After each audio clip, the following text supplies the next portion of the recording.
Okay, welcome to the latest episode of the Fresh Bunch.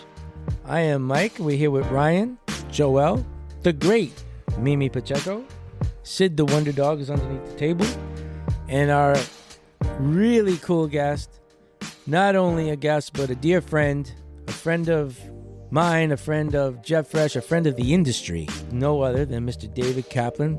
The Wizard. The Wizard of Above All Flowers. That would be me. Who has, we don't know because, it's all confidential and secret, but I know for sure that he has consulted for the who's who of the flower industry worldwide. He is a worldwide wizard. Yeah, that's right. Wizards know no bounds. David has so much experience. I think our listeners are very fortunate to be able to hear the things that he's going to say today, which we have no idea what it's going to be. Yeah, and this is not his first episode. Joel was saying he was on episode 13. Is OG before Mimi's time. Yeah, Is it PM? It's PM before Mimi. What year was that? AM and PM. That's how we'll do it. That was 50 After pounds Mimi, ago, post David. Mimi, pre-Mimi. He said what year? So 2021? 4 years ago. It was 50 pounds ago. Wow. Yeah, so I talked to David a lot. During COVID. You asked for spells. Yeah. You talk to Mike and a lot now? Every day? I mean, not every day. I mean, you talk to him now? We talk a couple times a week. Sometimes it's brief, sometimes it's for an hour. But we talk pretty often. Depending on the day or where Mike is. True.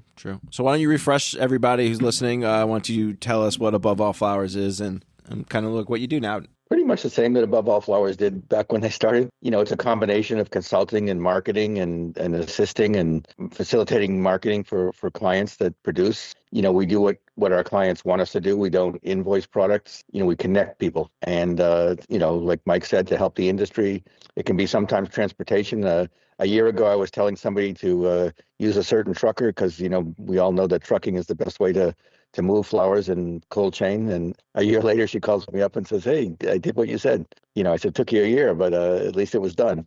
Certain markets, logistics is the main way to get it there. And sometimes we find ourselves spinning our wheels in logistics, and other times we're very successful at it. Product, we specialize more in niche product because it's very hard to compete against the big 4 or 5, as we all know. To go and chase a commodity is not always the best way. So we try to, specialize in what's unusual, niche. Pussywillow, this year we had a great season on pussywillow. We're going into Peony season now. And now the hold on, David, the pussywillow, so everybody knows, is you're moving mainly the Chinese pussywillow, right? Yes. Yes, correct.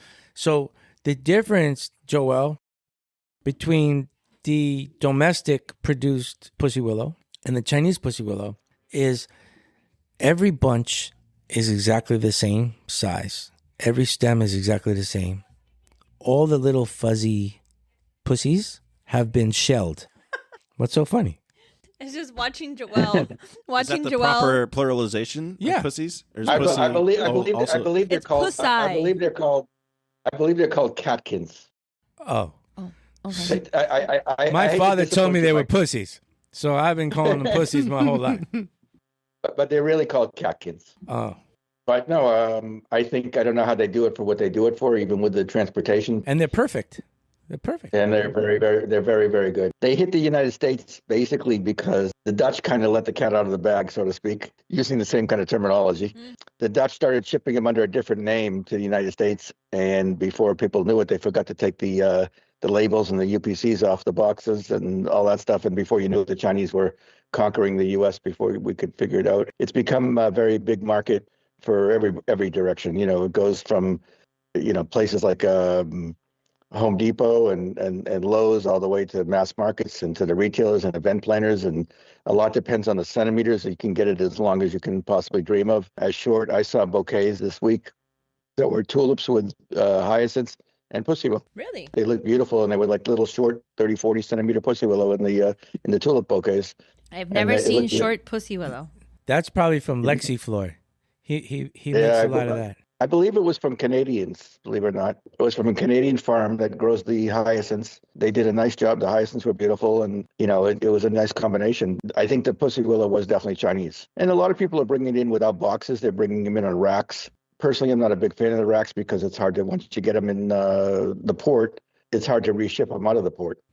In Holland, I've seen massive quantities of those racks. Like they're pussy willows on like 3 shelves.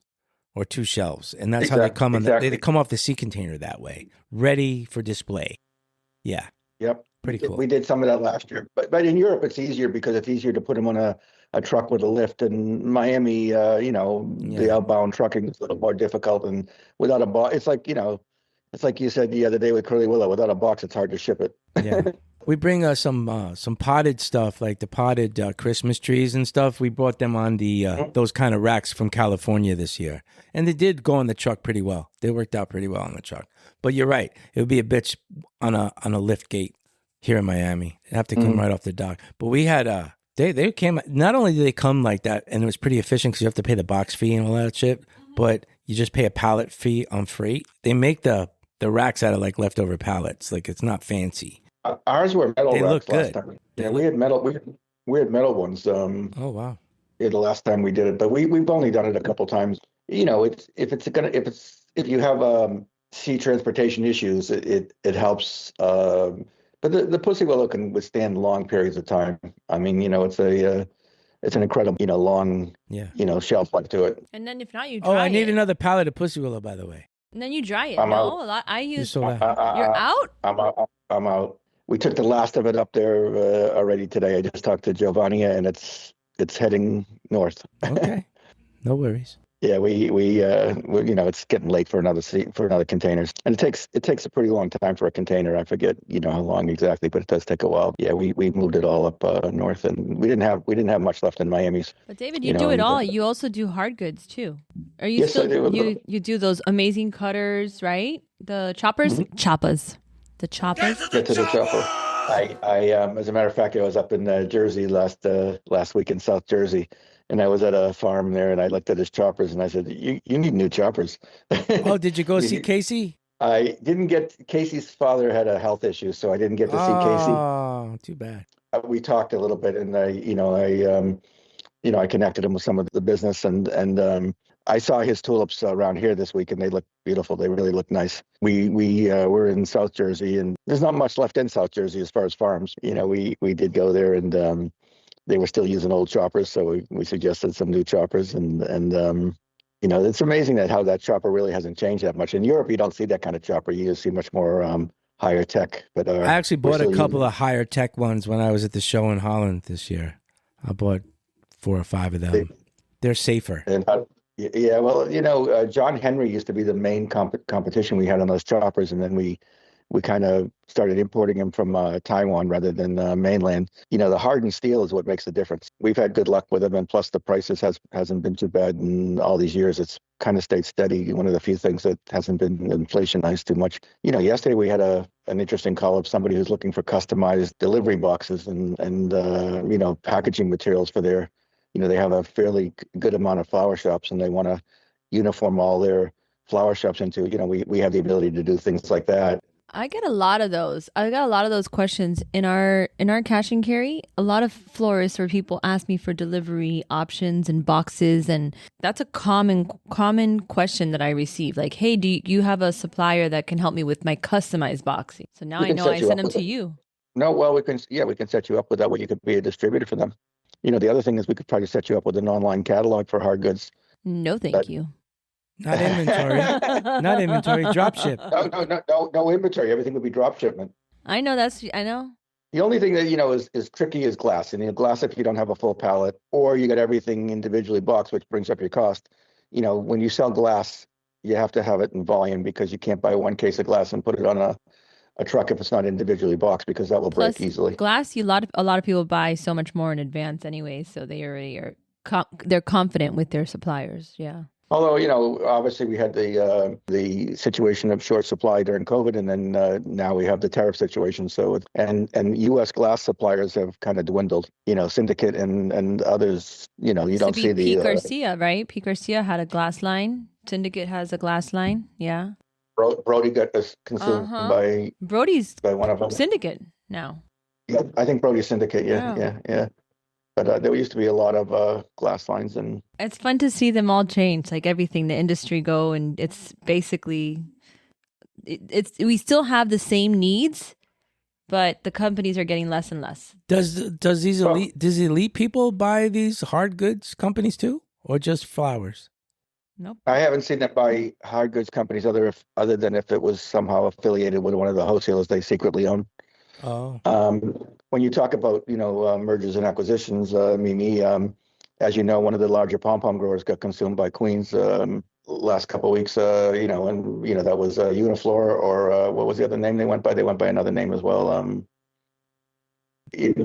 Yeah, the guy Liberty Bloom. Liberty Blooms. Yeah, the guy passed away. Juan Koch, and I guess. Oh, he did. Juan Koch passed away. The father. Oh, how sad. I don't think so. Don't they grow weed too? They grow weed too, don't they? I think no. That's his nephew Federico, who used to be Tahami. Oh, okay. And then Tahami got out of the flower business. Tahami Cultiflores. Exactly. Yeah, exactly. I remember them. And Tahami, he got out of the flower business and pretty much in the weed business, I guess. Yeah.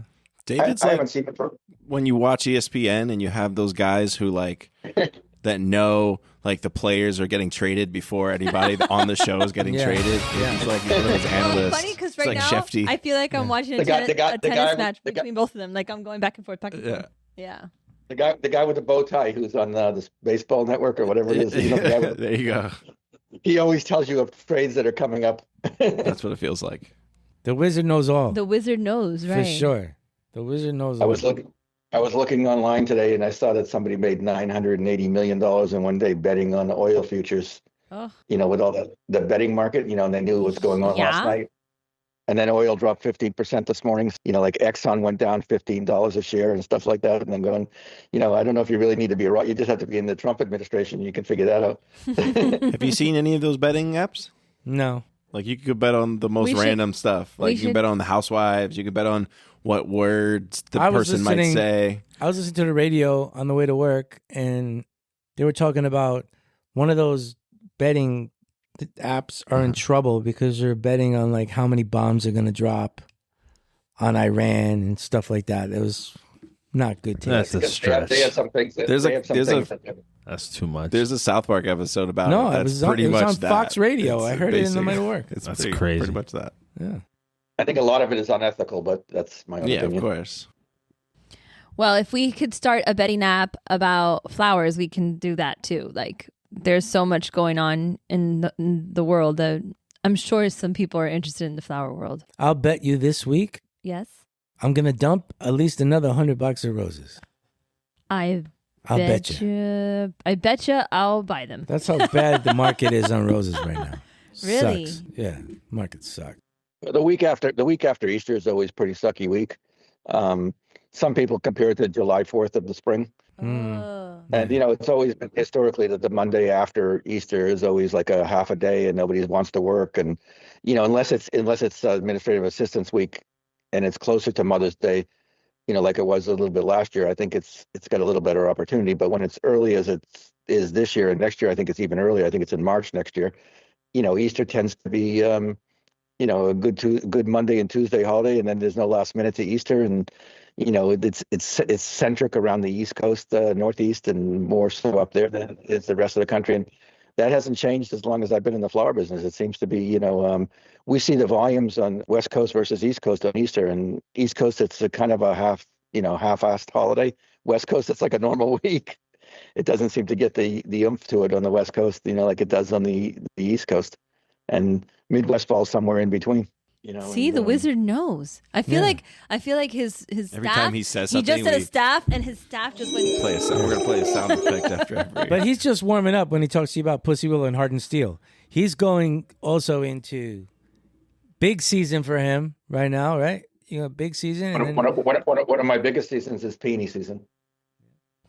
And what does that entail? Well, we started yesterday with the first of the coral colors. We started with Pink Hawaiian yesterday, and we'll have Coral Charm probably tomorrow. And then probably the end of next week, we'll start with Coral Sunset. Because we don't have enough for trail loads out of North Carolina this time of year, although we're trying to fix that and We planted a lot of Command Performance Red.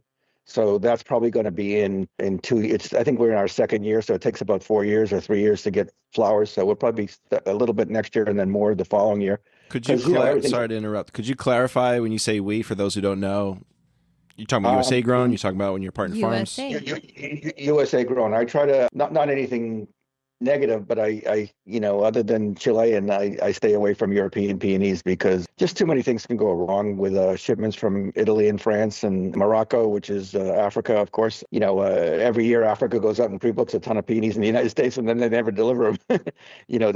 They've been my biggest friends for the last few years. They don't realize how much extra business that we pick it up, because what happens is then all of a sudden, the homegrown stuff becomes even more demanded.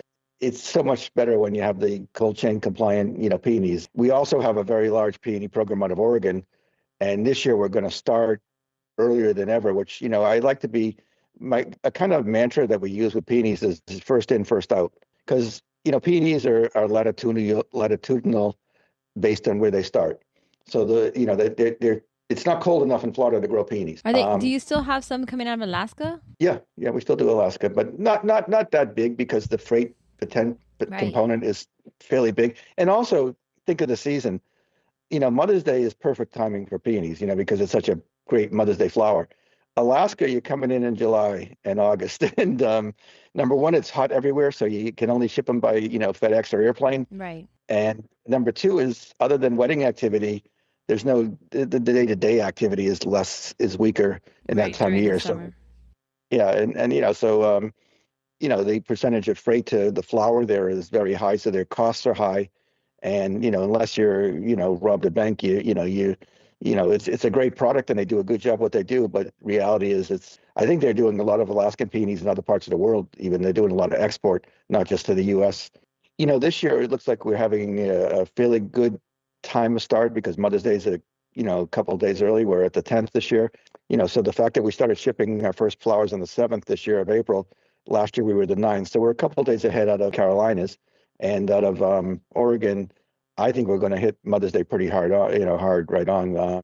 So that we'll have a good shot from Oregon starting early. We always do better when Oregon is not dragging through the middle of June. Oregon season is longer because we have tunnels and greenhouses. That gives us almost 2 crops of every variety.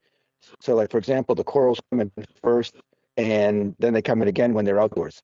So the indoor stuff comes in first, and then the outdoor stuff comes in a couple of weeks later. So all of a sudden coral will disappear and then it comes back again. Whereas with a traditional soil type of grower, that most peony growers are, because they don't want to spend the money on the indoor situation, you get a longer season and you get repetition of certain varieties. It works out nicely. It's interesting. I saw some indoor Israeli peonies the other day, and I was pretty impressed at the quality. We had a few thousand stems that we were using in New Jersey for some orders, and I looked at them and I said, "These are Israeli." I was very, very happy to see how nice they looked. I saw a picture of some yesterday too of the Israeli peonies, but they're through Holland. The ones I saw. Yeah, I'm not sure. These were purchased from a Dutch company, so I can't tell you. Yeah, they were definitely probably through Holland as well. Yeah. Could you definitively say that you have a favorite or best from a certain place, certain time of year, anything like that? Maybe not all year round, but like at one point of year, these are the best. Well, Oregon, because we can do 30-something varieties, we really have Heinz 57 there. The Carolina grower is more focused on the workhorses, the Jules Ali, the Sarah Bernhardts, the Festiva. And I like all of those. I especially like Jules Ali because Jules Ali produces a lot of flowers, and it's a good color for Mother's Day. I mean, we get lots of orders for both. Sarah, sometimes we never know if we're going to hit Mother's Day head on or we're going to miss it by a couple of days. So, for Sarah's really the nicest color for Mother's Day, but it's not always going to be right on the money. And the thing is that peonies, because it's become such a, the most frequently asked flower by almost everybody these days, whether it's at a wedding or an event or a party, peonies have really developed strongly into a high demand item all throughout the chain. They become a commodity item instead of that really highly anticipated, super high prices, super high demand. Now you find them in the supermarkets, 3 stems, 5 stems, relatively inexpensive. And But years ago, it wasn't like that. And they weren't available almost 12 months out of the year either. Exactly. Now you've got, very heavy duty, because of what the Israelis have done, what the Chileans have done, what the New Zealanders have done. Yeah. So, you really have a longer season with peonies. And, I think their natural season is the strongest demand curve. I think, what you're going through in the spring is really where they have the most demand because everybody, number one, has ready access to them. And number two, it's the natural season. It's like tulip season. Even though tulips are 52 weeks a year, you still see tulips, focusing around the spring. You don't sell anywhere near the amount of tulips you'll sell, in the high season. So I think that, you remember that with peonies. And my favorite peonies are the yellow ones, the Bartzella. Bartzella. I love Bartzella. those. Where are your favorites from of those? Where should I look for them? My Bartzella comes out of Oregon, and believe it or not, we had a huge run of Bartzella into Hawaii last year. They took a lot of our Bartzella, and we had a good crop of Bartzella. And the difference between our Oregon farm is that we keep the Bartzella at a reasonable price. We don't go way crazy like sometimes you see, ridiculously high.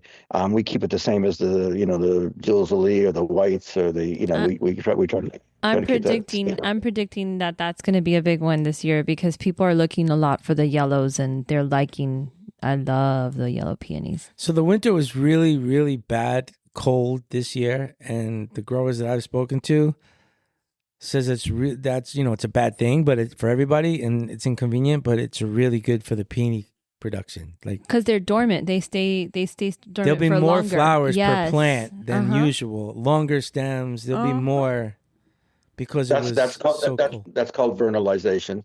To have a good peony, you need rain. Yeah, vernalization applies to bulbs and to root material, and they really need a freeze. That's why Florida, you can't grow peonies because you don't get freezes for extended periods of time in Florida. So you really need a freeze underground for the roots of the peonies. The problem is when they start poking their heads out of the ground, and sometimes you get a short freeze, that can really do damage to peonies. And that's what we all hope that didn't happen this year because there was, this morning I was below freezing. In the Northeast and Mid-Atlantic, there were areas that were close to freezing, if not below freezing. It was 18 degrees upstate New York this morning. Wow. Yeah, it was. We were 27 this morning, and I'm in Rhode Island, and that's cold for April. And we still have the major full moon to come, which is the coldest day. We all worry because in 2016 we had a winter that was like that. The crop was a zero. I had flown down there to go see the crop. It was my biggest waste of airline tickets ever.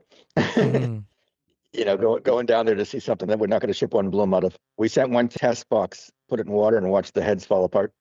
So we pray that every year that we don't get freezing temperatures too late because the advantage of being the first one to come in is also you get most exposure.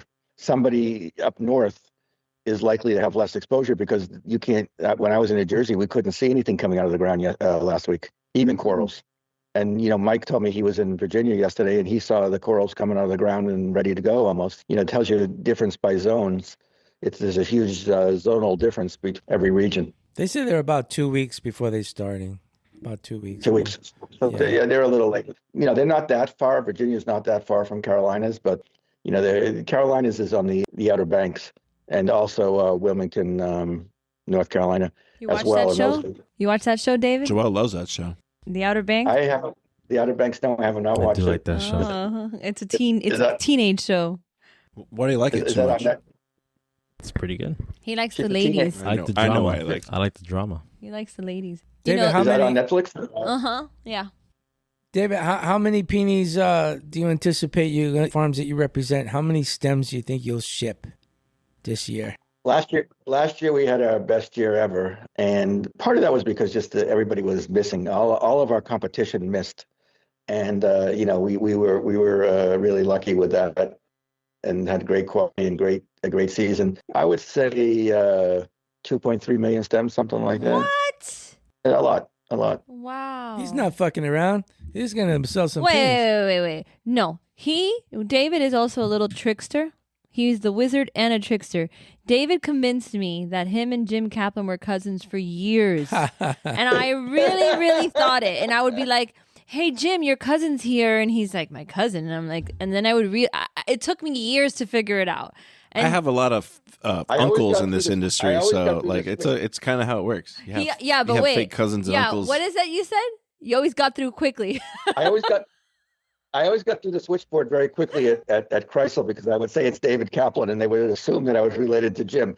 So the way that whole thing started was I knew of Jim, of course. He and I would always be at the same convention. So I guess it was a Worcester convention in the Big Island of Hawaii. And you needed a tram to get back to your room, or a boat, or some kind of moving thing. I was at Fall River at the time, and I was getting calls, and the guys were forgetting that I had a 6-hour time difference, and they were calling in the middle of the night. And he was getting my calls, thank God. And I was getting his calls. And so I said to my wife, I said, I got to meet this other guy named Kaplan. And that was a long time ago, and we became very friendly after that. We went on vacations and different things, and went to Tahiti together, and got to know his family. We went to Alaska. And then you became my godfather for the flower industry, because I would travel places, and Jim would be like, just look for David. Whatever you do, just go hang out with David. I'm like, okay. I remember that piece of cake we ate in Chicago. Oh my gosh, that's right. We went to like a steak restaurant. Mm-hmm. What kind of cake? They served this. It was a chocolate cake. I remember. I probably have a picture of it. But it was a massive cake. No, and you always took care of me whenever I'd go up to the Northeastern Flower Expo, and yeah, David was my godfather. Nice. Was? Yeah. I have a lot of godchildren. Yeah, he is my godfather. Yeah, I was like, what happened? Or the godfather. Besides the wizard. The wizard and the godfather. Mm-hmm. It's your god wizard. So what about your Ethiopian Oh, that's right. projects? So you got Ethiopia, going on? we're really ready to pull the trigger to expand. The problem is that this last few years have been challenging with logistics. ICE has not helped us. The restrictions on certain countries, 75 countries, it's almost impossible to get visas. When COVID came along, we lost our freighters, because our freighters, we were sharing a freighter with a big company called Zara, which is a huge clothing company, very, very large. One of the richest guys in the world owns Zara. Mm-hmm. I think he's like the 8th or 9th richest guy in the world. They decided to go back to ocean freight instead of using air cargo. So we rely on large airplanes that can hold, between a minimum of 300 to 900 full boxes at a time, because, it depends on main deck or lower deck space. The frequency of flights has been erratic. They opened Atlanta, they closed Atlanta, they closed Newark. Now they've opened it again, but they've cut back JFK flights. So right now, then the war didn't help us recently. No flights. Emirates, they cut out in the beginning of the war. They cut out Newark. They cut down New York down by 3 or 4 flights a week. There is no flight to Miami, so we charter a truck at least 2 to 3 times a week going straight to Miami in about 24 hours, which has been working perfectly. I think we're in and out of, sometimes faster than you could clear flowers in Miami without going to Miami. So our flowers come in pre-cleared into Miami, but we're basically at capacity on lift, not on the amount of flowers we have. We have enough flowers. So majority of our flowers come, to the U.S. and Canada, but a lot of them go to Europe. And those flowers are usually roses? Ethiopian roses, or you're doing, what else are you? Yeah. We're into 5 farms now. We have 4 under full production, and we have a 5th one that's in construction. And we have 3 different sizes of roses. We have spray roses, 45 varieties of spray roses. We have limoniums. We have summer flowers. We have hypericum. We have carnations. We planted a lot of carnations. It seems we did pretty well for carnations this year. And, it even shows you that even with our administration, even Canada is catching a cold, because the old expression was, when the United States sneezes, Canada catches a cold. Because of the war, their lift has become either more valuable. And, that's the other problem, is we're challenged. We can't pay the $5 and $6 a kilo to move carnations or roses. That's what, the European and the Emirates of the world want to charge for cargo. With Emirates having trouble where Dubai is their home base, they were moving a lot of flowers to Ethiopia to use Ethiopian Airlines, which is a very large airline. And, when they all of a sudden offer them twice as much money as they're getting, we have too big of a load of passengers, or we don't have as many flights. But, even if you're loyal to them, you know how that business goes, Mike, and you know what happens with air freight, and you know what happens with all that kind of freight. A better deal comes along, and all of a sudden they make up excuses up the road, and Yeah, planes in for maintenance. planes in for maintenance. Yeah. Exactly. Or we used to have Christmas used to be the hardest time to get freight out of Colombia because of the post office and the seed people and all those people would come along with higher cargo. All of a sudden, when the seed people start Chile and South America, how come you can't get space on the planes? That Monsanto will pay $7 a kilo Makes to move sense. these I tiny never thought little of that. Yeah. boxes of seeds. It's amazing. It's amazing. But so we're hoping that turns very quickly because we want to sell more flowers in the U.S. and we have a list of customers who want to buy more flowers from us. But I don't go. It's probably my biggest kept secret product. It's one of my biggest product lines, but my least. I don't advertise it. I don't encourage new people. I get people calling me all the time and says, can you add me to your list? And I would do a disservice to the customers that we service now by taking on more and just splitting up their sales, especially during holidays. We kind of give them what they want on the holidays, and we don't want to disappoint those people because, they've been with us since the beginning before we had, it's because of them that we owe our existence to. Loyalty is a big thing with us. And at some point, the market will develop, but it's also got a double-edged sword. We don't have competition. There's really only the Hypericum that comes in from Florius and ourselves that are on a regular basis shipping in from Ethiopia. If you look at the same rows of our rose, and if you would try to buy it from Holland, you would get sticker shock because, once it goes through the auction, it's got the handling fees and, the auctions percentages and the exporters percentages. And, so you can buy flowers from Ethiopia. You probably are without even knowing it from, the guy who does all that seed product. What's the name of that company, Mike? They do all the Originum and they Danziger. They were not Danziger. No, they're producers, not Ball. They're big producers in Kenya, and they have about 6 African countries. They produce a lot of flowers and a lot of unusual seed items. And their stuff hits the auction. Astrantia is one of their big products. And if you sometimes look at the websites from the different Dutch guys, you'll see. Oh, it's a grower. It's not a breeder. It's a grower. It's not a breeder. Oh. They have a huge facility in Holland where most of their flowers go to Holland and then they all get re-exported. They're very big in Africa. Have you been to Ethiopia, David? Yes, it's beautiful. Yeah, it's beautiful. I've been to Kenya too. I've been both to Kenya and Ethiopia. They're very different. Ethiopia specializes on lift, and we have that many issues still. Whereas Kenya has I don't want to say degrading it, but they have KW Airways, Kenyan Airways, or it's called KA, I think. They got very expensive. They've also don't have very much lift. Yeah, we've had a terrible experience the past, I don't know how many weeks. No, it's too much. You can't get the kind of pricing on it. Yeah. And they have good stuff there. They have good stuff there. Yeah, great flowers. It's beautiful. Great it's so flowers. beautiful. And there's unlimited amount that you could buy. Mm-hmm. And it's the same thing with us out of Ethiopia. We could expand Ethiopia and triple it or quadruple it. Yeah. And once we hit enough volume that we can get a freighter, they'll give us a freighter. A freighter is a big plane. It's a 777 freighter, and they have some of the most 777s of any airline in the world. They do 55 flights a week to China or something like that. Wow. And they're really a big airline. And the good thing we like about Ethiopian Airlines, as opposed to Kenyan Airlines, is they're mostly government owned. It's to their best interest to support their growers. I mean, I think they send in 3 jumbos a day into the Dutch auction, into believe it or not, into Belgium. They go into Liège, and then it's a short truck ride from Liège. We had to subsidize some of our freight during Valentine's Day because we needed more space, to cover orders, and we had to use the freighter into Liège and then use another flight, Martin Air, into Miami because it's like double Martin freight. Air? But yeah. They're still having that? KLM didn't buy them out? I think they're owned by KLM, but they were bought up by. It's all Air France. All that is Air France. Yeah, Delta owns it, right? Delta owns it, or they're partners. Delta's a partner of Air France. They're one of those loyalty. There's difference between partners and That's my partners. my first flight to Holland was on Martin Air. Yeah. Well, they used to do passengers. They don't do passengers. No, I know they don't do that anymore. Yeah, they stopped. Oof. They don't have Back the in best the days. reputation.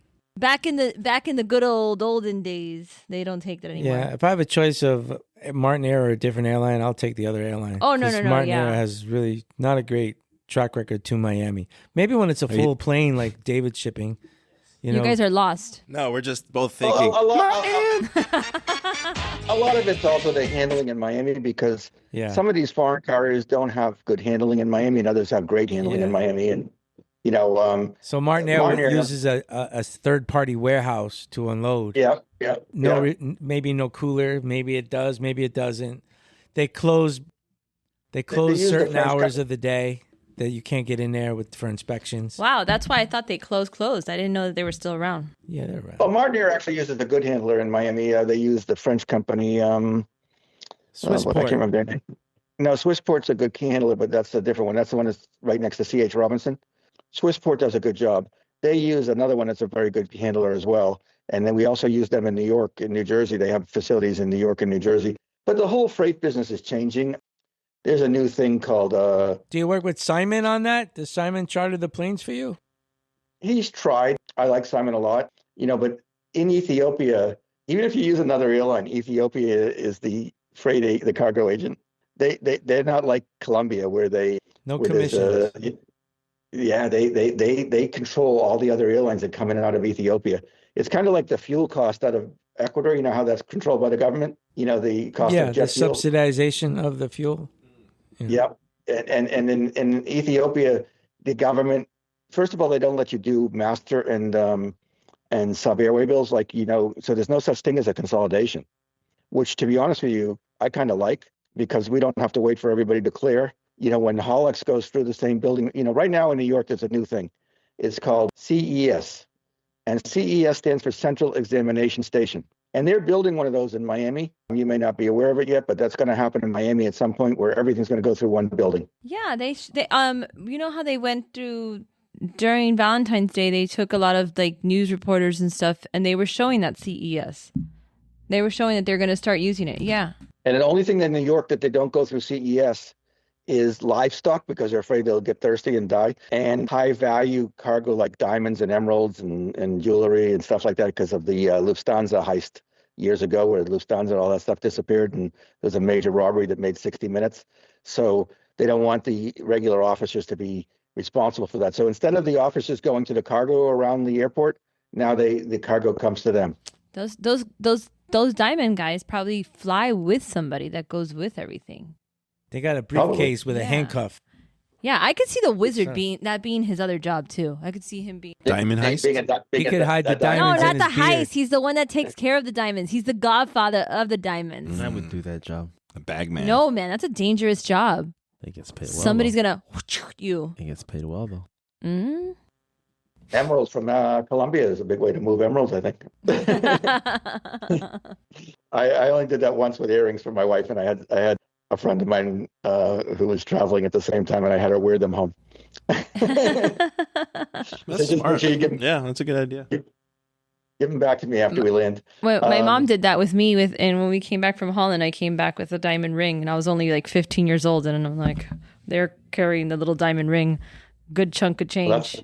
That was dangerous. That's the diamond triangle between Tel Aviv and Antwerp and Amsterdam and New York. Oh yeah, I know how they. They have a nice diamond district there. Yeah, I don't know how they have four sides to a triangle. I got to figure that one out. I got to look it up.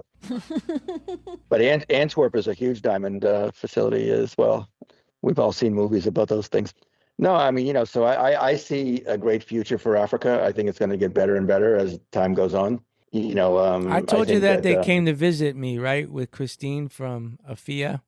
They came here. Yes, the Kenyan Flower Council. Yeah, and they say that they're trying to get their government behind it to. But that's a copy of the Ethiopian. Ethiopian is most flowers come because they know they don't have space, and they know that Miami is such a great hub for them, but they can't get their flowers here. And the way these guys were talking to me, they got all the flowers you can possibly dream of. Yeah. Right now, they're getting killed trying to get their flowers to Europe and the Middle East. I mean, the Middle East is one of their biggest markets. Remember, all the Colombians used to say, "Well, I don't understand why I can't do business in Dubai." Well, the reason in Dubai you can't do business is because everything in Dubai is coming from Africa. Mm-hmm. Yeah. But there was an article. There was an article in Floral Daily this week about the Kenyans getting killed. You know, we diversified a lot to the Far East, and we do a lot into Korea. Yobazeo? What's that? Yobazeo? That's You don't speak Korean, I know, Wizard? the only thing I do is eat at Korean restaurants and have kimchi. So yeah, we do a lot into, you know, and we were the only country we can ship to now in the Middle East. I don't know if that will change after today. Once the war started, everything became off limits except for Saudi Arabia. But you know, what's happening in Colombia and Ecuador between the wages in Colombia and the exchange rate and the tariff and freight rates, and you know, freight rates are nowhere near as high as they are from Africa to the States. But you know, all those other things, you know, a 25% increase in labor and how to downsize, it's almost impossible to downsize without costing you a fortune for severance pay. You know, I think we're going to see the effects of Colombia very soon. I really do. I think that, It's just- sometime after. It's just so hard to think about the carbon footprint from the African flowers coming here, and when we have Colombia and Ecuador, and you know all of those challenges that you are saying. I mean, you have a way of doing it, but you're finding that market before. You know, like you have that established, so it's a little different. Like I think wholesale. And we cut way- down on that. We cut down carbon footprint a little bit by using a truck from New York rather than flying them all the way to Miami. Well, that's a good thing. Yeah. Yeah, you know, so the last leg of the last mile is, and most of them are distributed. 100% of them are distributed by truck. No, it's you're right, you know, but in the same respect, I think that the costs of, you know, the exchange rate situation is under control in Africa, where the devaluation keeps taking place, which is what Colombia used to have, and now Colombia is going the wrong direction as far as the pesos getting more valuable, and they're getting less pesos to every dollar.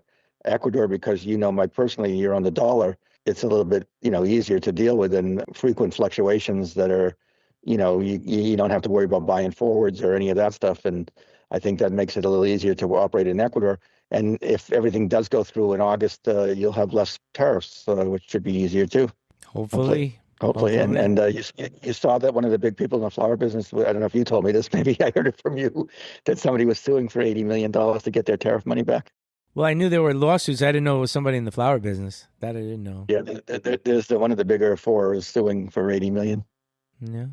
See, So you I can think the imagine- wizard talks to that's The lawyer 20 gets 30%. the lawyer. Oh yeah, of course, with this tariff stuff. Yeah. I get 24 calls. million. I got a call the other day from a guy who says he wants to buy, that they're buying the potential debt of the tariffs to refund it. So they'll give you the money now. It's kind of like when you people, like a debt relief. yeah, kind of situation. no, it's like the guys who want to buy your life insurance policy from you. Like, Uh-huh. yeah, it's like that. So they want to, you know, they take a big trim off the top and they pay you right now and they take the risk. Yeah, they're gonna, and then they'll make it. Yeah, It's they like take- the auditors of your utility bills. They'll audit your utility bills, and then they keep a percentage with whatever they find Yeah. that's off. No, but these guys will actually give you the money now and take a chance if they get the refunded or not. Right. You have to sign it over to them.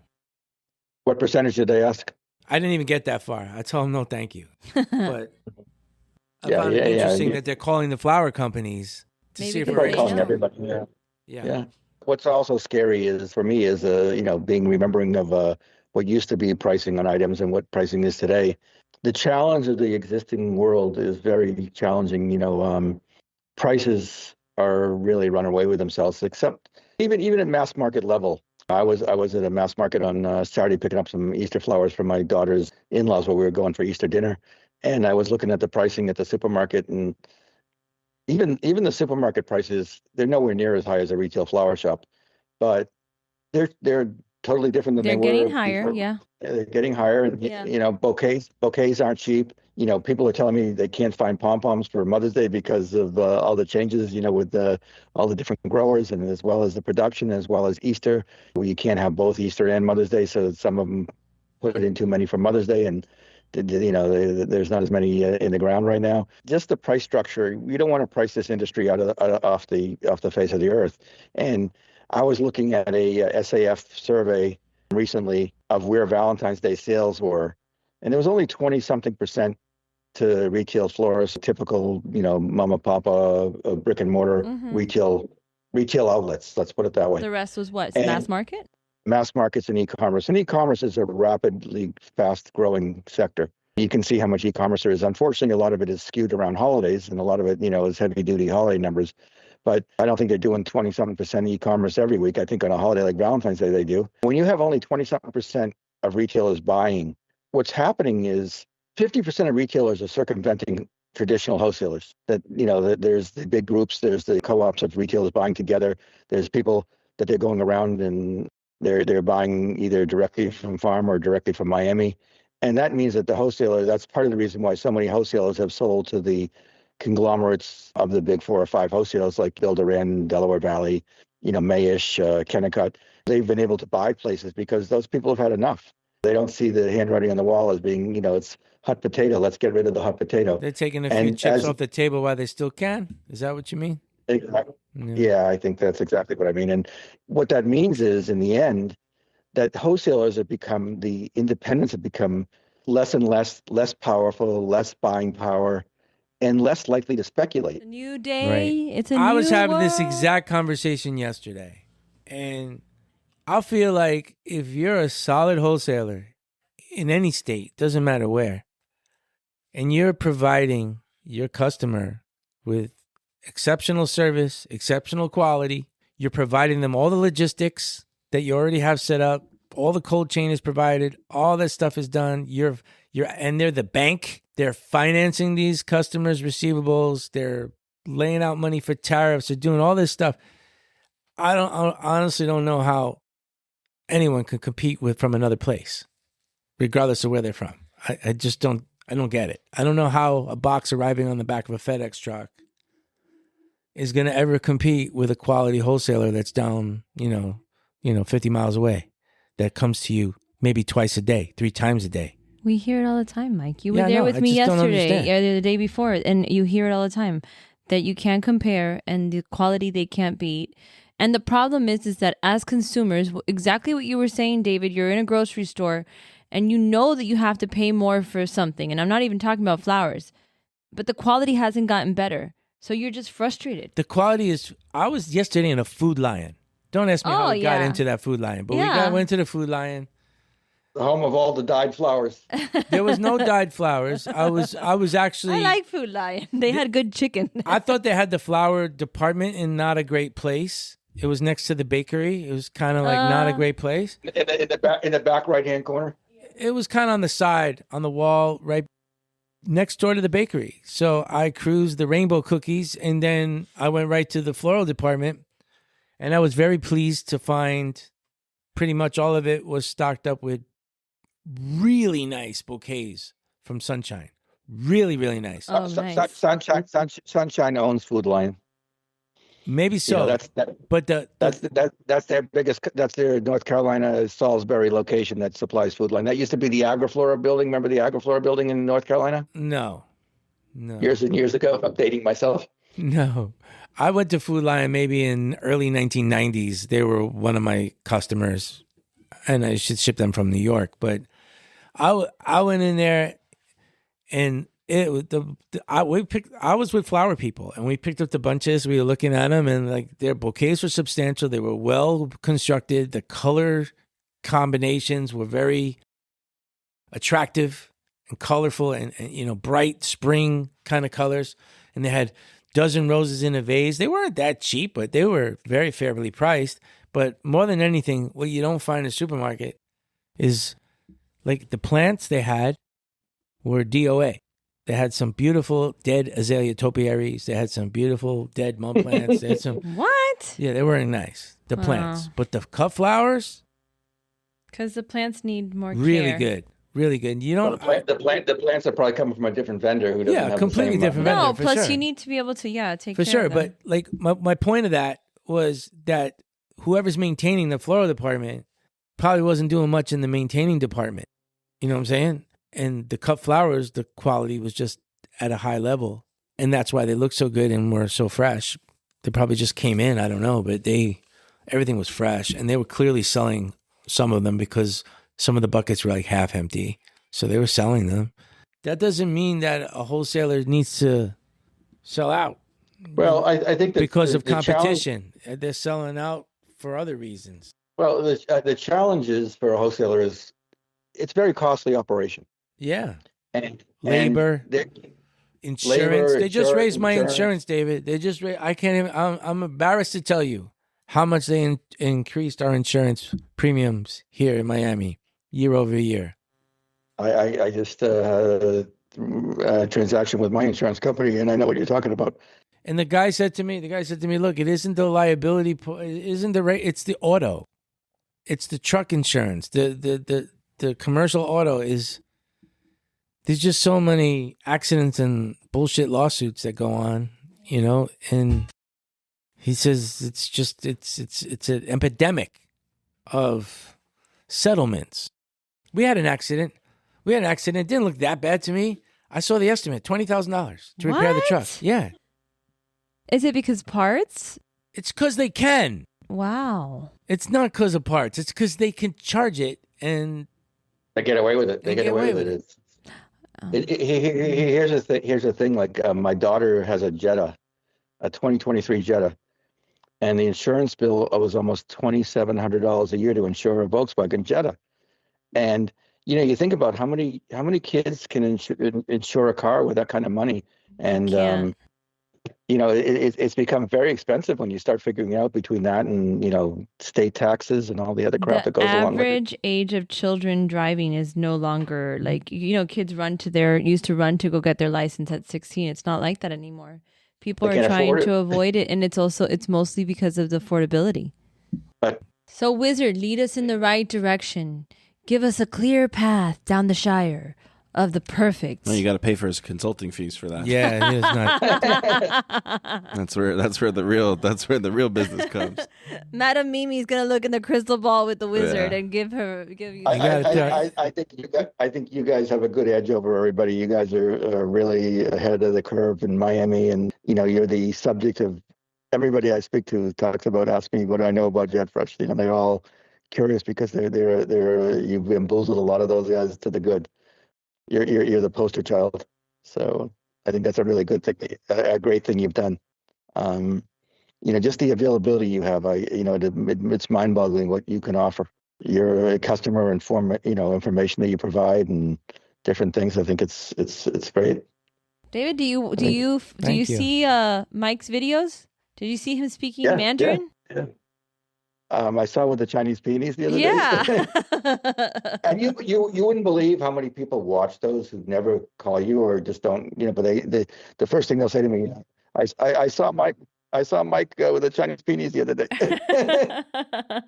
and it's a small world. We see a lot of people see and they don't comment. You see it. We see that info. You can see the info. Yeah, exactly. But there's a lot of people who are there and watching.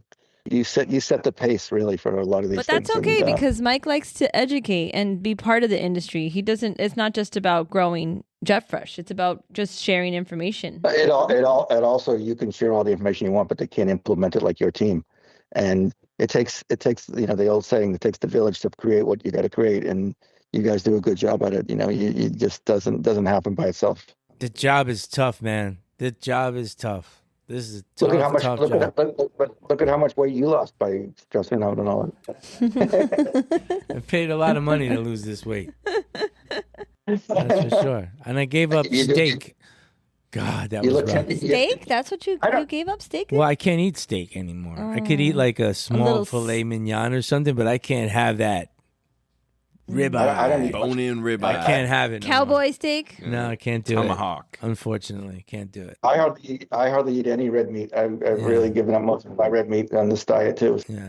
Even if the chicken, like I used to be able to eat 15 chicken wings in about 4 minutes. Now I can eat maybe 3 or 4. Takes me at least 4 minutes to eat those. Yeah. Yeah. That's all I want is 2 or 3. I don't want to eat more than that. Man, I used to order the 25. Yeah. See how many I can knock out. Just bring the rest home, and then a couple hours later, knock the rest out. That's how it was. There's something nice about you can just grab one chicken wing in the fridge and you just eat one as you go. One at a time? You just go back every Do you like cold chicken? Not really, but I love cold fried chicken. My mom, and so many people I know, they talk about cold chicken. I'm like, I don't like cold chicken. Try this. Just like a quick bite out of the fridge. You can't extra crispy. yeah. Cold extra.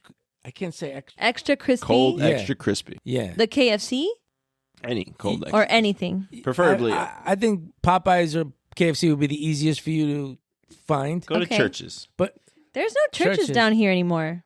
Do you have a church up in Do you Pembroke have, Pines? do you have Canes down there? Raising Oh, Canes. we Yeah. have Canes. right across the street, we have one here. Casey takes a scooter across there.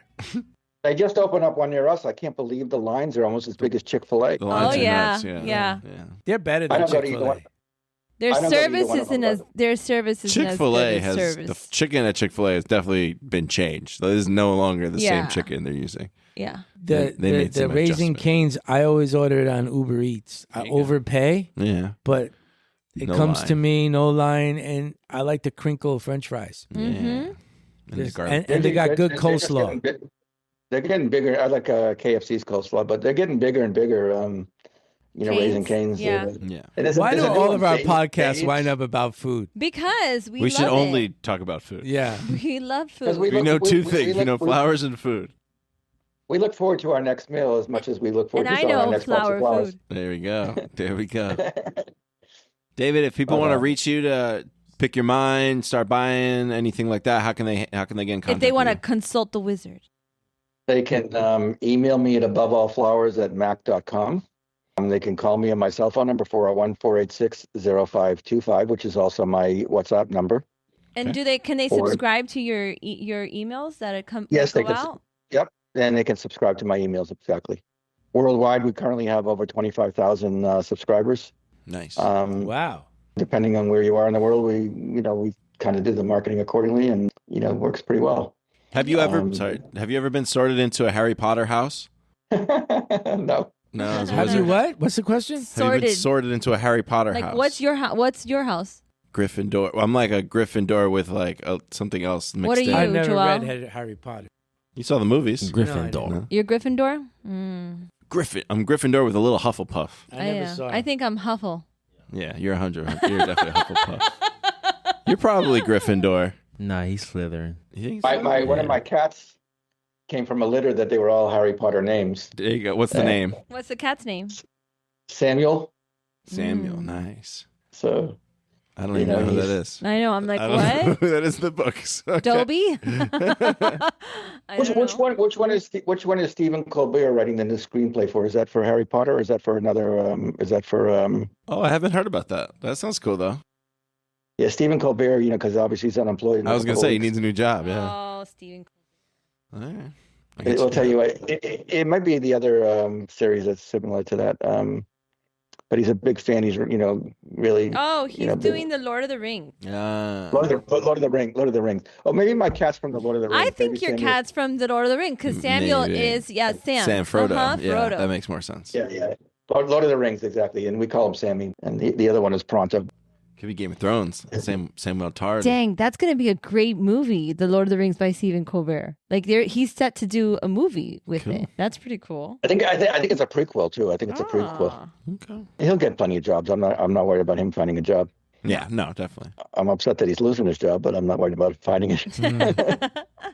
I think he could. But anyway. Can Yeah. you imagine We if he could- wanted to get a job in the flower industry? He should go back to the Daily Show. Him and Yeah, Jon Stewart go yeah. back together. And Olivia Munn. She used to be on there. Mom. Olivia Munn. Olivia. I just have to When I say, do a thought, above all, I just want to thank you. How long you been waiting for that one? You've been saving that this entire time? Did you think of that yesterday? What? she wrote it down. I Yeah, wrote oh, it yeah. down. All right. Above all, I just When want I to do thank the you for pod- being you, David. You're amazing. Thank you for taking care of this industry the way you do. I don't think people really understand that you do this for a passion. Like you really like connecting, and I love that Yeah. about you. Oh, for sure. He's a billionaire. Exactly. He doesn't need to That's- do this. When I'm on this 5 times, do I get the 5-time jacket? Yeah. Yeah. Yeah, definitely. Yeah. I like that. Now we have to do research. We'll get and you. see We'll get you. who's We'll the have closest Ryan to 3D print you a golden microphone. Oh, that's right. You got it. Thank you very much for listening. No matter what time you were listening, this morning, this afternoon, or this evening. Thank you very much. This is Mike, Ryan, Joel, the great Mimi Pacheco, our fantastic guest, dear friend, Mr. David Kaplan, Above All Flowers. Thank you for having me. I enjoy this all the time. Thank you. Love you, brother. Bye. Take care.